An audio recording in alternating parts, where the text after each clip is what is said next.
Hello, ladies and gentlemen. It is I, the Strong Boys 19 here. Today is going to be another 2013 album review, and for this one, we're going to be touching on the new album from Avenged Sevenfold, entitled "Hail to the King."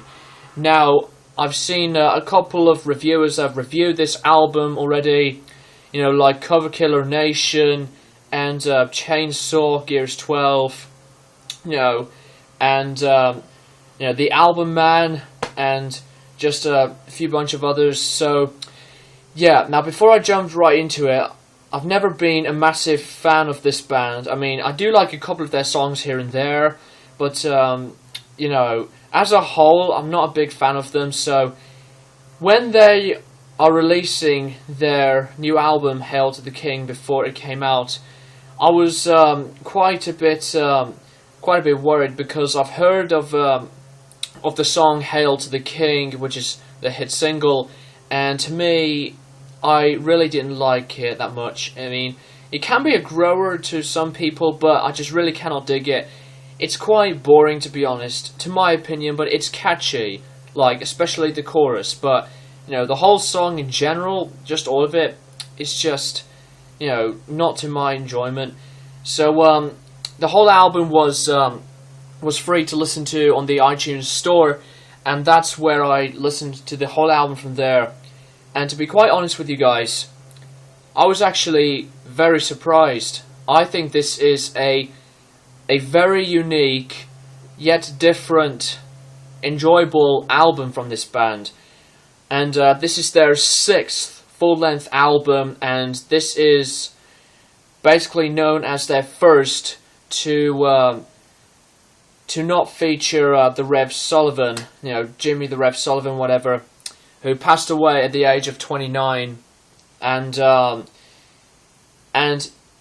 the making of Nightmare, Jimmy was involved in the making of it, but we know that he died, so they put in Mike Portnoy from Dream Theater on the drums. Yeah, but this album is officially credited as their first album without Jimmy the Rev Sullivan, so yeah. And what I mean by different is that when you listen to the previous albums, Avenged Sevenfold's musical style is pretty much more heavier, and they can be quite a bit diverse with their music.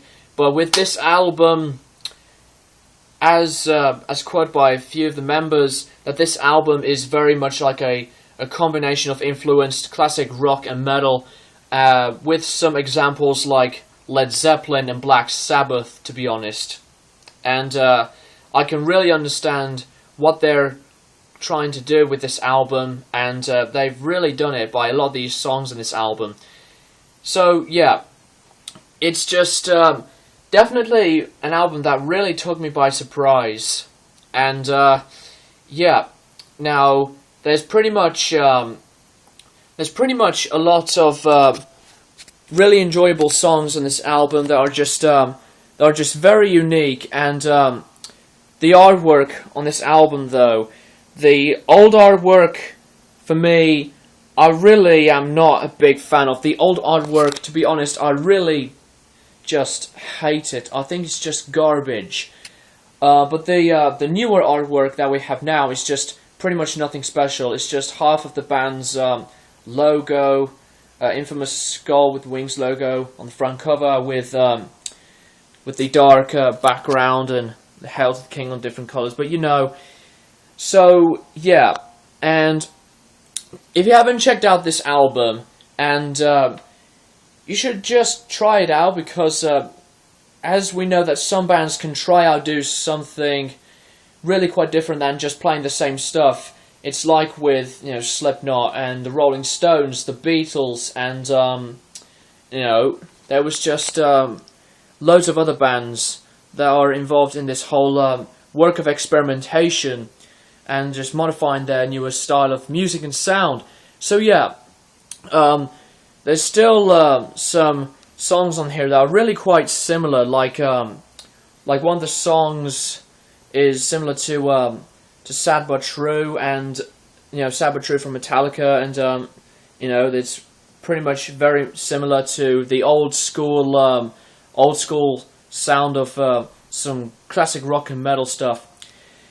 But there's quite a lot of songs on here that are not really good. There are just a few that can be really iffy or just mediocre.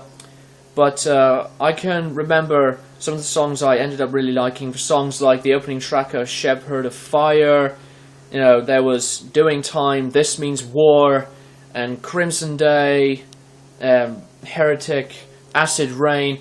Just a few songs, as I said, are quite mediocre, but the rest are just enjoyable. And M Shadow's vocals are still pretty much the same vocal style, and it can be quite similar to other vocalists. But yeah, and the creativity on the album, the song structures are pretty much arguably simplistic than their previous albums. But as I said, newer style of music and sound, and modifying music to a new direction. So yeah, the whole album is produced by Mike Elizondo. I might have butchered that. I apologize. And Warner Brothers is the record label for the album. So yeah, this album, came out a few days ago, and it's definitely worth listening to. So the production is one of the best things on the album, though. The production is pretty much very top notch, and the sound of the distortion on the electric guitars really do sound still sound very cool and raw sounding, and the drums sounded really great, and the sound of M Shadow's voice is still going really well. But and there's pretty much some other different tiny pieces of different instruments combined with a few other songs, but it's just Avenged Sevenfold trying to do what's best for their music. So that's what we all receive from different styles of music from different bands. So yeah, I'd say that this album is going to be added in my honorable mentions list. So it's not a bad album, as I said, a lot of positives, then a few bad points, but more positives. So yeah, an honorable mention along with him and Amon Amarth, a few other albums. So yeah, that's really all I've got to say about Hail to the King by Avenged Sevenfold, and I'm going to give this album an 8 out of 10. So yeah, so that's basically it, guys. So let me know what you guys think of this album by typing down below in the comments. Thank you guys for watching, and as always, keep it metal.